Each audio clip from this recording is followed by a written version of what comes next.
அருட்பெருஞ்சோதி அருட்பெருஞ்சோதி தனிப்பெரும் கருணை அருட்பெருஞ்சோதி. எல்லா உயிர்களும் இன்புற்று வாழ்க, வள்ளல் மலரடி வாழ்க வாழ்க, கொல்லா விரதம் குவளை எல்லாம் ஓங்குக, நல்லோர் நினைத்த நலம் பெறுக, நன்றி நினைத்த எல்லோரும் வாழ்க இசைந்து. உலக மக்களே, அறிவார்ந்த அன்பர்களே, ஆண்மநேய ஒருமைப்பாடுடைய அன்பர்களே, வல்லப்பமான அருளிய திருவெட்பாவிலிருந்து 6ஆம் திருமுறையிலிருந்து ஞானசரியை என்ற பதிகத்தில் இருக்கின்ற பாடலுடைய விளக்கங்களை பார்த்து கொண்டிருக்கிறோம். ஞானசரியை மொத்தம் 28 பாடல்களை கொண்டது. ஒவ்வொரு பாடலிலும் இறைவனுடைய வல்லமையையும் இறைவனுடைய ஆற்றலையும் உலக மக்களையெல்லாம் எப்படியெல்லாம் சுத்த சன்மார்க்கத்துக்கு வந்து சேர வேண்டும் என்பதையும், சுத்த சன்மார்க்கத்தை பெற்றுக்கொண்டால் மரணமில்லா பெருவாழ்வை பெற்றுக்கொள்ளலாம் என்ற விளக்கத்தையும் அருட்பெருஞ்சோதி ஆண்டவராகிய வல்லற்பமானவர்கள் எப்படி உலக மக்களுக்கு எடுத்துரைக்கிறார்கள் என்பதை தான் பார்த்து கொண்டிருக்கிறோம். ஏற்கனவே நாம் அருட்பெருஞ்சோதி ஆண்டவருடைய திருவிளையாடல் என்ற பதிவுகளிலே 350 பதிவுகள் நம்ம ஏற்கனவே பதிவு செய்திருக்கிறோம். ஒவ்வொரு காலகட்டங்களிலும் அருட்பெருஞ்சோதியுடைய திருவிளையாடல் எப்படி நடந்தது என்பதை நாம் தெளிவாக பார்த்தோம். ஞானசரியை என்பது சமயங்களையும் மார்க்கங்களையும் மதங்களையும் சாராத ஒரு நெறி, சுத்த சன்மார்க்க நெறி. 13வது நிலை சரியை கிரிய யோகம் என்ற 12 நிலைகளை கடந்த பிறகு, சமயங்களையும் மதங்களையும் மார்க்கங்களையும் கடந்த பிறகு 13வது நிலையிலிருந்து சுத்த சன்மார்க்கம் தொடங்குகிறது. ஞானசரியை என்பது மரணமில்லா பெருவாழ்வு என்று பொருள். ஆக அந்த நிலைகளை எப்படி உலக மக்களுக்கு தெரிவிக்கிறார், எப்படி உலக மக்களை சுத்த சன்மார்க்கத்திற்கு வரும்படி அழைக்கிறார் என்பதை தான் நாம் இப்போது நேரடியாக பார்த்து கொண்டிருக்கிறோம். இந்த பிரபஞ்சம் தோன்றிய காலத்திலிருந்தே நான் ஏற்கனவே கூறியது போல ரிஷிகளும் முனிவர்களும் சமயப்புறவர்களும் எவ்வளவோ பேர் தோன்றினார்கள். சமயங்களையும் மார்க்கங்களையும் மதங்களையும் பின்பற்றி கொண்டு அதற்கு ஏற்றபடி இறைவனுடைய அருளை பெற்றுக்கொண்டு மறைந்து விட்டார்கள், முக்தி அடைந்து விட்டார்கள் என்பதுதான் நாம் கண்ட புராணங்களிலும் கண்ட உண்மை. வல்லப்பமானவர்களும் அதை தெளிவாக அருளியிருக்கிறார்கள். எனவே சுத்த சன்மார்க்கம் என்பது இறைவனால் உருவாக்கப்பட்ட மார்க்கம், இறைவனுடைய அருளை நேரடியாக பெறக்கூடிய மார்க்கம், மரணமில்லா பெருவாழ்வில் நாம் வாழக்கூடிய ஒரு மார்க்கம். அந்த விளக்கங்களை தான் ஞானசரியிலிருந்து பார்த்து கொண்டிருக்கிறோம். வல்லப்பெருமானவர்கள் சுத்த சன்மார்க்கத்தை உலக மக்களிடம் சொல்ல வேண்டும் என்பதற்காகத்தான் அவருடைய தந்தை அருட்பெருஞ்சோதி ஆண்டவர் ஒரு தாயின் வழியாக இந்த பூலோகத்திற்கு வருவிக்க செய்தார்.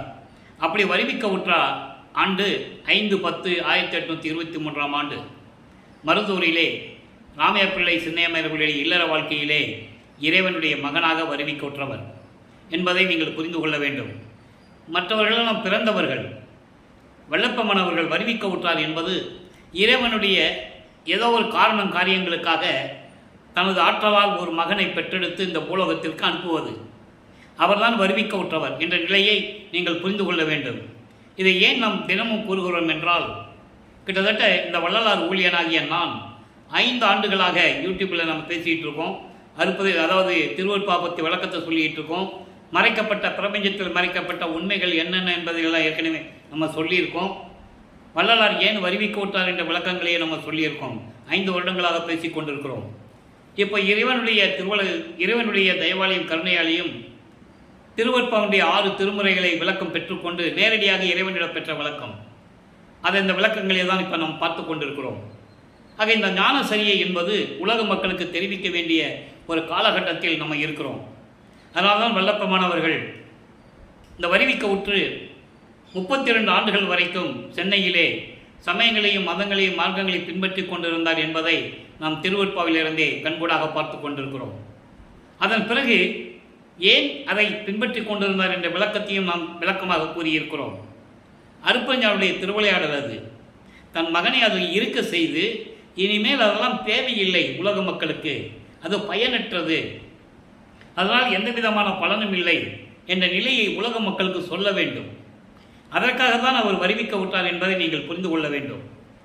ஆக அது சமயங்களையும் மதங்களையும் மார்க்கங்களையும் விட்ட பிறகு, தன் தந்தை அருட்பெருஞ்சோதியிடமிருந்து சுத்த சன்மார்க்கத்தை பெற்ற பிறகு அதனுடைய நிலைகளை உலக மக்களுக்கு சொல்ல வேண்டும் என்பதற்காகத்தான் 6ஆம் திருமுறையில் நமக்கு அருளி இருந்தார்கள். ஆக சென்னையிலே 33 ஆண்டுகள் இருந்த வரைக்கும், அதன் பிறகு கருங்குழியிலே 9 ஆண்டுகள் இருந்ததும், தர்மசாலையிலே வடலூரிலே 3 ஆண்டுகள் இருந்ததும், எல்லா விளக்கங்களையும் நாம் ஏற்கனவே பார்த்து விட்டோம். இப்போ வல்லப்பமன் அவர்கள் மேட்டுக்குப்பத்தில் இருக்கும்போது என்னென்ன நிகழ்வுகள் நடந்தது என்பதை தான் இப்போ நம்ம லைவாக பார்த்துக்கிட்டு இருக்கோம். அதனால் இங்கே ஞானசரியுடைய விளக்கத்தை பார்த்து கொண்டிருக்கிறோம். 20வது பாடல் இன்னைக்கு. பாடலை நல்லா கவனிங்க.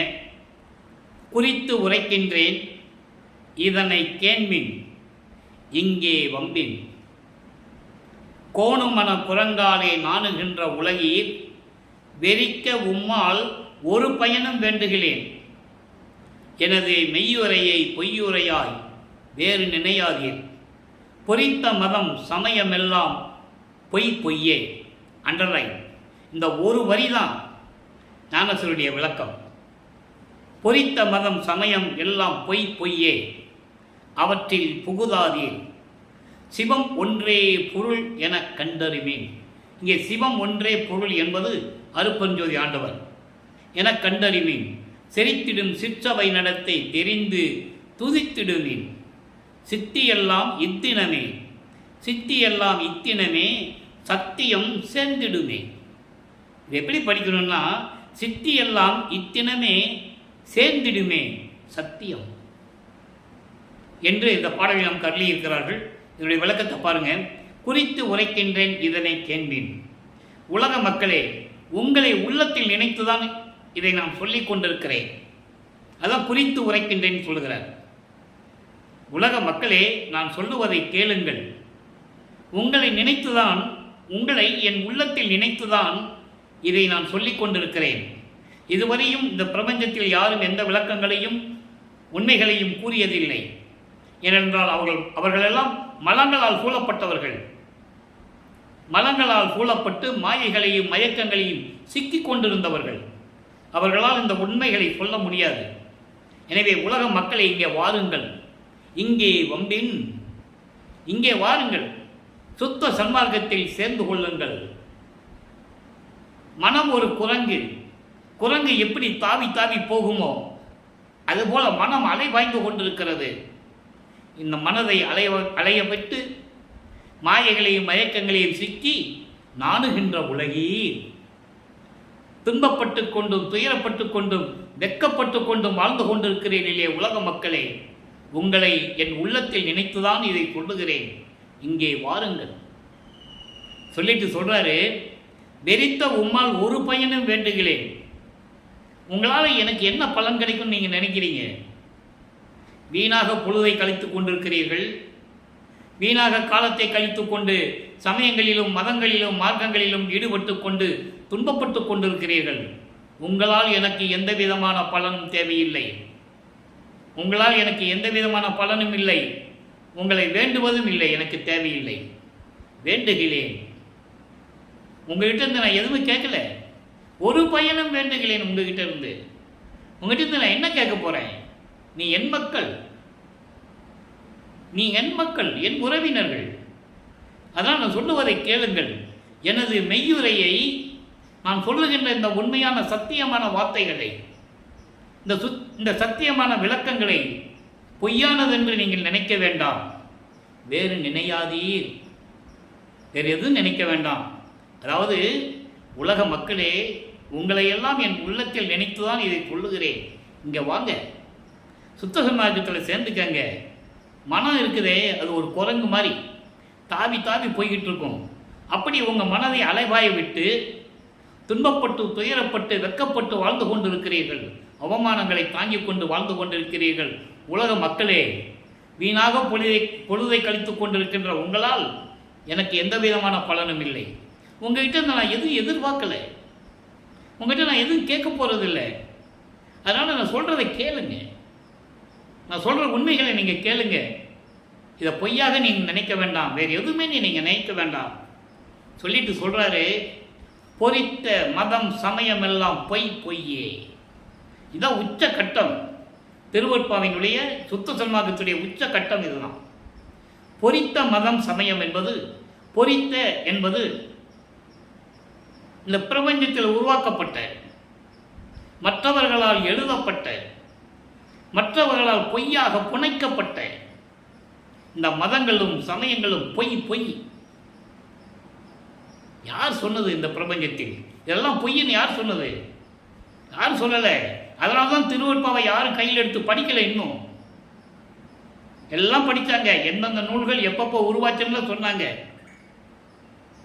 திருமந்திரம் எப்போ உருவாச்சு, தேவாரம் திருவாசகம் எப்போ உருவாச்சு, சிவபுராணம் இவர் பெரிய புராணம் சேக்கிலார் எப்போ எழுதினார், கம்பராமாயணம் வால்மீகி எப்போ கம்பராமாயணம் கம்பர் எப்போ எழுதினார், மூலராமாயணம் வால்மீகி எப்படி எழுதினார், பாரதம் வியாசர் எப்படி எழுதினார், அதுக்கப்புறம் பாரதம் எத்தனை பேர் எழுதுனாங்க, ராஜாஜி முதல் எல்லாம் எழுதுனாங்க. எந்தெந்த ஆண்டு எழுதுனாங்கன்னு சொன்னாங்கல்ல. திருவருட்பாவை ஏன் எடுத்து கையில் எடுக்கலை? நீங்கள் புரிஞ்சுக்கணும். எத்தனையோ நூற்றாண்டுகளில் சொன்னதை சொல்கிறாங்க. 19ஆம் நூற்றாண்டில் நடந்தது ஏன் இந்த உலக மக்களுக்கு சொல்லலை? காரணம், அவர்கள் சமயங்களையும் மதங்களையும் மார்க்கங்களையும் பின்பற்றி கொண்டிருந்தவர்கள் சுத்த சன்மார்க்கத்தை ஏற்றுக்கொள்ள தயாராக இல்லை. அதுதான் உண்மை. அதான் இங்கே சொல்றாரு, பொறித்த மதம் சமயம் எல்லாம் பொய்யே. உருவாக்கப்பட்ட மனிதர்களால் உருவாக்கப்பட்ட எழுதப்பட்ட பொய்யான வகைகளெல்லாம் சொல்லி உண்மையை மறைத்துக் கொள்ளப்பட்ட இதெல்லாம் பொய். ஏனென்றால் இவர்கள் மதங்களாலும் மாயைகளாலும் மயக்கங்களாலும் சூழப்பட்டு எழுதினவை. இது மனிதர்களுக்கு ஏற்றதல்ல. அதனால் இதெல்லாம் பொய்யே என்று சொல்லி அவற்றில் புகுதாதீர். அங்கே போகாதீங்க, தேவையில்லை. இறைவனுக்கு உகந்ததல்ல. சாதியும் சமயமும் மதமும் பொய் என்ன? ஆதியில் உணர்த்திய அருப்பெருஞ்சோதி. நல்லா புரிஞ்சுக்கணும். நீங்கள் இந்த விளக்கங்களை மக்களிடம் சொல்ல வேண்டும் என்பதற்காகத்தான் திருவருட்பாவை நமக்கு அருளினார்கள் என்பதை நீங்கள் புரிந்து கொள்ள வேண்டும். புகுதாதீர் சிவம் ஒன்றே பொருள் என கண்டு அறிமீன். அருப்பெருஞ்சோதி ஆண்டவர் தான் ஒரே கடவுள் என்பதை நீங்கள் தெரிந்து கொள்ள வேண்டும். தெரிந்து கொள்ளுங்கள். அருப்பெருஞ்சோதி ஆண்டவர் ஒருவர் தான் கடவுள், இயற்கை உண்மை விளக்க கடவுள், ஆதியும் அந்தமில்லா தோன்றிய இறைவன், சுயமாக தோன்றிய இறைவன். அப்படிப்பட்ட இறைவனை நீங்கள் தெரிந்து கொள்ளுங்கள். சொல்லிட்டு சொல்றாரு, செறித்திடும் சிற்றபை நடத்தை தெரிந்து துதித்திடுமீன். சுத்த சிவஞான வெளியில் இருக்கின்ற சத்தியஞான சபையிலே, சிற்றபையிலே, அருளோடு விளங்கிக் கொண்டிருக்கின்ற சிற்றபையிலே திருவிளையாடல் செய்து கொண்டு அருள் நடனம் செய்து கொண்டிருக்கின்ற இறைவனை நீங்கள் வணங்குங்கள். அருப்பெருஞ்சோதி ஆண்டவரை உணர்ந்து கொள்ளுங்கள். அதான் ஞானசீல முதல் பாடலே சொல்லுவார், நெகிழ்ந்து நெகிழ்ந்து நினைந்து நினைந்து நெகிழ்ந்து நெகிழ்ந்து உணர்ந்து உணர்ந்து இப்படின்னு சொல்லுவார்ல. அதான் இங்கே சொல்றாரு, அப்படிப்பட்ட இறைவனை உள்ளத்தில் நினைத்து நீங்கள் வழிபடுங்கள், துதித்திடுமீன். வழிபடுங்கள், சித்தியெல்லாம் இத்தினமே சேர்ந்திடுமே. இப்படியெல்லாம் நீங்கள் சுத்த சன்மார்க்கத்தில் இருந்து கொண்டு இறைவனை வணங்கினால் எல்லா அருளையும் உங்களிடம் வந்து சேருமே. இது சத்தியம் என்று கூறுகிறார். ஆக இந்த பாடலுடைய மைய கருத்து உலக மக்களை சுத்த சன்மார்க்கத்திற்கு அழைக்கிறார். ஏனென்றால் தான் பெற்ற இன்பம், தான் பெற்ற சுகம் இந்த வையகம் பெற வேண்டும். இன்னமுதும் துற்றே உலகிய நீவில் வாழ்க வாழ்க துணியற்ற என்று கூறுவார். நான் பெற்ற இன்பத்தை நீங்களும் பெற வேண்டும். அப்ப நீங்கள் சுத்த சன்மார்க்கத்துக்கு வர வேண்டும் என்று அழைக்கிறார். நான் சொல்லுவதை நீங்கள் பொய்யாக நினைக்க வேண்டாம். நான் சத்தியமாக சொல்லுகிறேன். சத்தியத்தை தான் நான் உங்களிடம் சொல்லுகிறேன். உங்களிடம் இருந்து நான் வேறு எதுவும் எதிர்பார்க்கவில்லை. நீங்கள் என் மக்கள், என் உறவினர்கள், என் சொந்தங்கள். எனவே சுத்த சன்மார்க்கத்திற்கு வந்து இறைவனுடைய அருளை பெற்றுக் கொண்டுங்கள். இந்த சமயங்கள் மதங்கள் எல்லாம் பொய்யே, அவற்றுக்குள் நீங்கள் போக வேண்டாம், தேவையில்லை. எனவே நீங்கள் மரணமில்லா பெருவாய்வில் வாழ வேண்டும் என்றால் சுத்த சன்மார்க்கத்திற்கு வாருங்கள் என்று இந்த ஞானசரிய பாடலை நமக்கு அருளி இருக்கிறார்கள். இதிலே இந்த பொறித்த மதம் சமயம் எல்லாம் பொய்யே என்ற ஒரு வார்த்தைக்கு சில விளக்கங்கள் நான் தர கடமைப்பட்டிருக்கிறேன். விலைக்கு சொல்ல வேண்டும். எந்த சமயங்கள் எப்படி சொன்னார் விளக்க சொல்லணும் இல்லை, அதை சொல்கிறார். 101வது பதிகம் உய் வகை கூறல் 9வது பாடல். உய் வகை கூறல் என்பது நீங்கள் மேன்மை அடைய வேண்டும் என்று உலக மக்களுக்கு சொல்லுவது. நீங்கள் மேல்நிலையை அடைய வேண்டும், துன்பங்களிலும் துயரங்களிலிருந்து விடுபட வேண்டும், சுத்த சன்மார்க்கத்தில் இருந்து கொண்டு நீங்கள் மரணமில்லா பெருவாழ்வில் வாழ வேண்டும் இதுதான் உய்வகை கூறல் என்று கூறுகிறார். அதில் சொல்ற பாருங்க, நல்லா கவனிக்கணும். 6 கோடியாம் சமயங்கள், 6 கோடியாம் சமயங்கள் அகத்தினும், இந்த சமயங்கள் அகத்தினும் அவை மேல் வீறு சேர்ந்த சித்தாந்த வேதாந்த நாதாந்த ஏறும் மற்றைய அந்தத்தும் சிவம் ஒன்றே அன்றி. ஞானசேனையில் சொல்றாருல, சிவம் ஒன்றே பொருள்னு சொல்றாரு. அதுக்கு இங்கே ஒரு விளக்கம் இருக்கிறது. இது இறைவனுடைய தயவும் அருளை கருணையும் பெற்றதால் தான் இந்த பாடலை ஒப்பிட்டு சொல்ல முடியும். வேறு யாராலையும் சொல்ல முடியாது. எங்கேயோ இருக்கிற பாடலுக்கு இன்னொரு பாடலில் விளக்கம் இருக்கிறது. சிவம் ஒன்றே அன்றி வேறு கண்டிலன், கண்டீரேல் பெரியார் கால் விளம்பி. நல்லா கவனிங்க. 6 கோடியாம் சமயங்கள். இங்க 6 கோடி என்பது 6 கோடி அல்ல, 6 வகையான சமயங்கள். சைவம், வைஷ்ணவம், கௌபாரம், சௌரம், காணாபத்தியம், சாகதம். 6 சமயங்கள். சைவ சமயத்தின் தலைவன் சிவபெருமான், வைஷ்ணவ சமயத்தின் தலைவன் திருமால், கௌபார சமயத்தின் தலைவன் முருகன், காணாபத்தியத்தினுடைய தலைவன் விநாயகன், சௌரம் சமயத்தின் தலைவன் சூரியன், சாதகத்தின் தலைவி அம்மை. பல பெயர்களிலே நடமாடிக் கொண்டிருந்தார்கள், பெயரிட்டுக் கொண்டு வழங்கிக் கொண்டிருந்தார்கள். இந்த 6 சமயங்களுடைய அகத்தினும், இந்த 6 சமயங்களுடைய விளக்கத்திலும் சரி, அதனுடைய உள்பகுதியிலும் சரி, அந்த உள் நோக்கங்களிலும் சரி, அதற்கு மேல் சொல்லப்படுகின்ற 6 அந்தங்கள், கலாந்தம், யோகாந்தம், போதாந்தம், நாதாந்தம், சித்தாந்தம், வேதாந்தம், இந்த 6 அந்தங்களும் சரி, இந்த அந்தங்களிலும் சரி, இந்த சமயங்களிலும் சரி, அதில் விளங்கி நின்றது யார்? அந்த முடிவுகளுக்கு மேல், அதனுடைய விளக்கங்களுக்கு மேல், முடிவுகளுக்கு மேல் நின்று கொண்டது யார் என்றால் சிவம் ஒன்றே. அருட்பெருஞ்சோதி ஆண்டவருடைய விளக்கங்கள் தான் உண்மையானது. அதோடு மட்டுமல்ல, வேறு கண்டிலேன், நாம் வேறு எதுவுமே நான் பார்த்ததில்லை. சிவம் ஒன்றுதான். சிவம் என்பது அருட்பெருஞ்சோதி ஆண்டவர். சிவன் வேறு, சிவன் வேறு. சிவன் சைவ சமயத்தின் தலைவன் சிவபெருமான், சிவம் அருட்பெருஞ்சோதி ஆண்டவர் ஆகிறார். எல்லாமே அருட்பெருஞ்சோதி ஆண்டவர்களுடைய விளக்கங்கள் தான். அது மறைக்கப்பட்ட உண்மைகள், மறைத்தார்கள், எல்லாவற்றையும் சொன்னார்கள். இதற்கு மேலாக ஒரு இறைவன் இருக்கிறார் என்று யாரும் சொல்லவில்லை. அதை தான் வல்லப்பெருமான் அவர்கள் கூறுவார்கள். முருகனும் சரி, விநாயகனும் சரி, பிரம்மன், திருமால், ருத்திரன் யாராக இருந்தாலும் சரி, அருட்பெருஞ்சோதி ஆண்டவருடைய அருளுக்கு கோடான கோடி பங்கு கடவுள் நிலையில் இருக்கின்ற தாழ்ந்து இருக்கிறார்கள். கோடான கோடி தாழ்ந்த நிலையில் இருக்கிறார்கள். அவர்கள் கடவுளர்கள் அல்ல, தத்துவங்களின் கோட்பாடுகள் என்று கூறுகிறார். அத்தனை உண்மைகளும் திருவருட்பாவில் இருக்கின்றன. நல்லா புரிஞ்சுக்கணும் நீங்க. அப்புறம் ஏன் முருகனை பற்றி பாடினாரு, விநாயகனை பற்றி பாடினாருன்னு கேட்டுக்கிட்டு இருக்காங்க. அதுக்கு நான் பதில் சொல்லிட்டு இருக்கேன். அப்போ அவர் பாடினது சமயங்களையும் மதங்களையும் மார்க்கங்களையும் இருக்கும்போது அப்போ அவருக்கு சுத்த சன்மார்க்கம் தெரியாது. 32 ஆண்டுகள் வரைக்கும் அவர் சமயங்களிலும் மதங்களிலும் மார்க்கங்களில் ஈடுபட்டு கொண்டிருக்கும் போது பாடிக்கொண்டிருந்தார். உண்மை. அப்போ அவருக்கு மறைக்கப்பட்ட நிலைகள் இருந்தது, மறைப்பு நிலை இருந்தது. ஏனென்றால் அருட்பெருஞ்சாண்டவர் தன் மகனிடம் திருவிளையாடல் செய்து கொண்டிருக்கிறார் என்பதை நீங்கள் புரிந்து கொள்ள வேண்டும். ஆக இந்த 6 கோடி சமயங்கள், 6 கோடி என்பது 6 வகையான சமயங்கள், 6 வகையான அந்தங்கள். இதெல்லாம் விளக்கங்களுக்கு மேலாக நின்று கொண்டிருந்தவன் யார்? அருட்பெருஞ்சோதி ஆண்டவர். அதை தவிர வேறு எதுவும் இல்லை.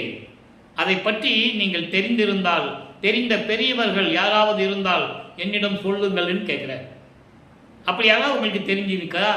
புராணத்தில் யாராவது சொல்லியிருக்காங்களா? அப்படின்னா அந்த பெரியவங்களை என்கிட்ட கொஞ்சம் சொல்லுங்களேன் அப்படின்னு கேட்குறாரு.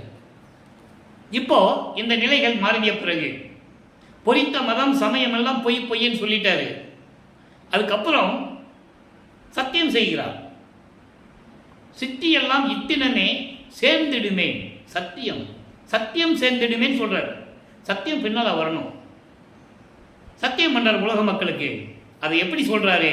சுத்த சிவநிலை என்ற பதிகத்திலே 26வது பாடலில் சொல்றாரு. அதை நல்லா கவனிக்கணும்.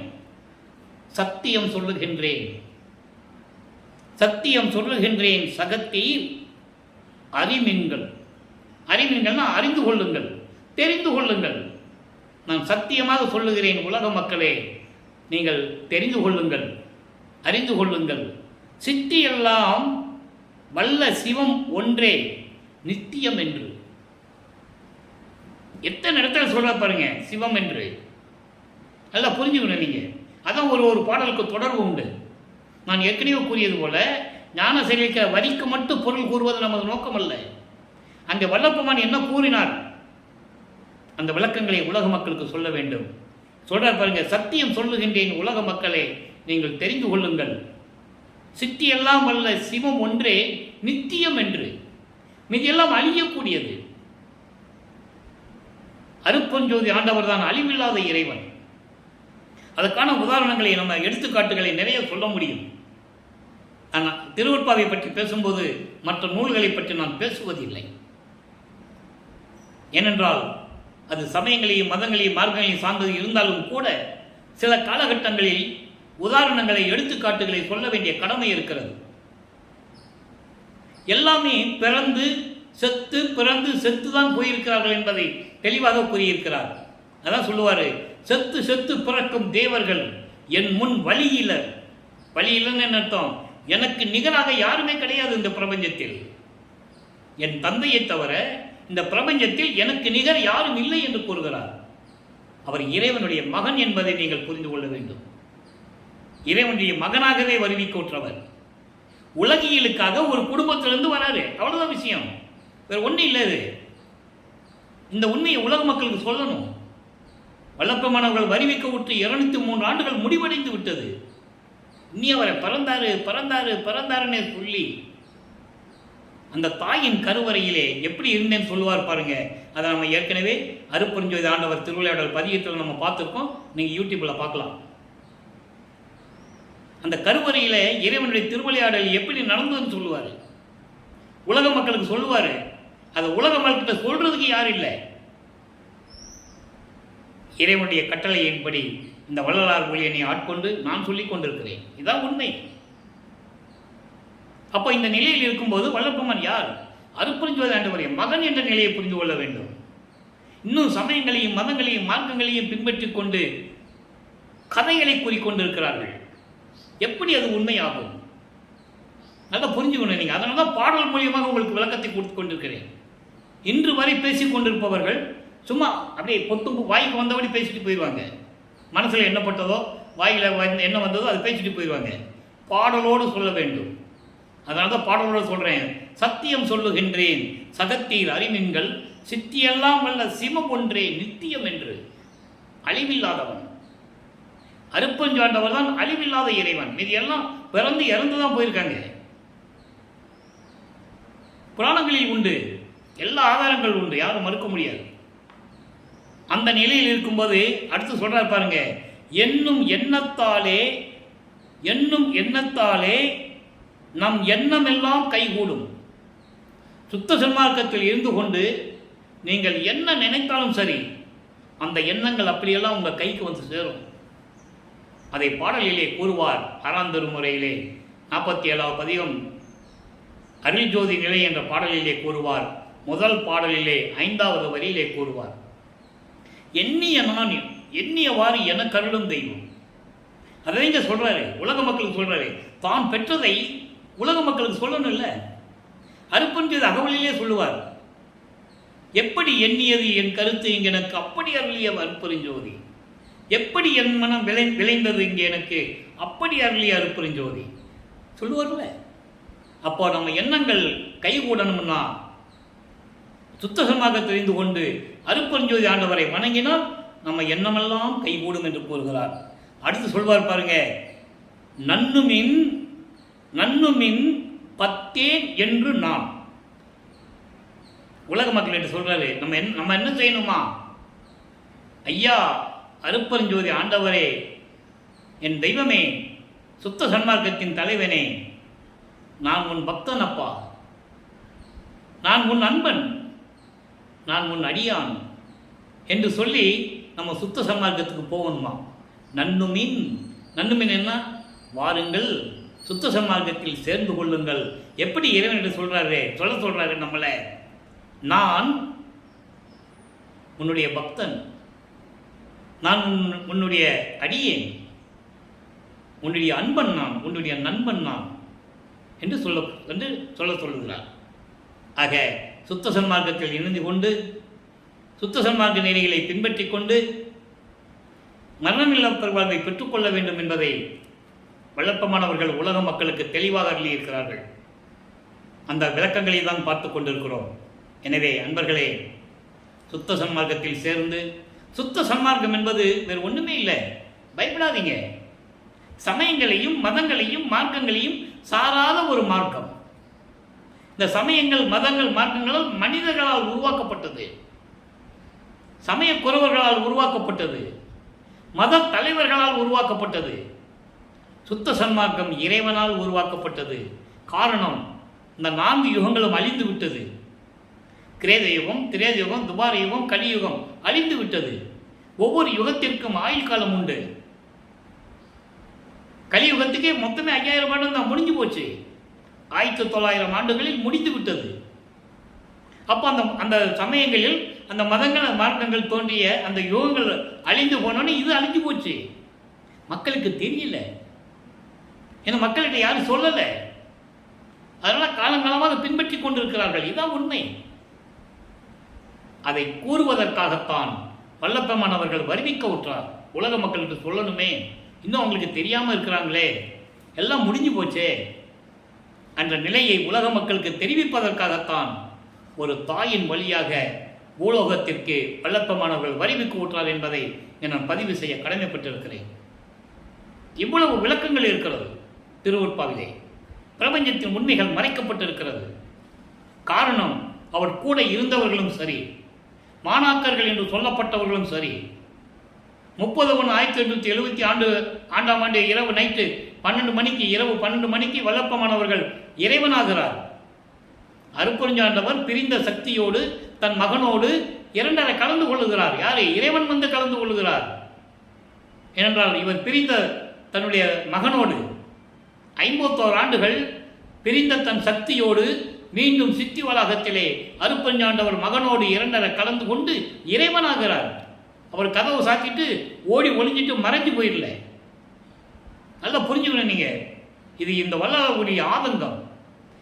கதவு பூட்டினாரு, மறைஞ்சிட்டாரு, போயிட்டாரு, மறைஞ்சிட்டாரு. கூட இருந்தவர்கள் சரி, தெளிவாக சொல்றார் பாடல்கள்ல. உடன் இருந்தவர்கள் சதி செய்தனர் என்று கூறுகிறார். பாடல் உண்டு, யாரும் மறுக்க முடியாது. வெளியே சொல்ல முடியல அவரால். நான் கடவுள் என்று சொல்ல முடியவில்லை, சொல்லவும் கூடாது.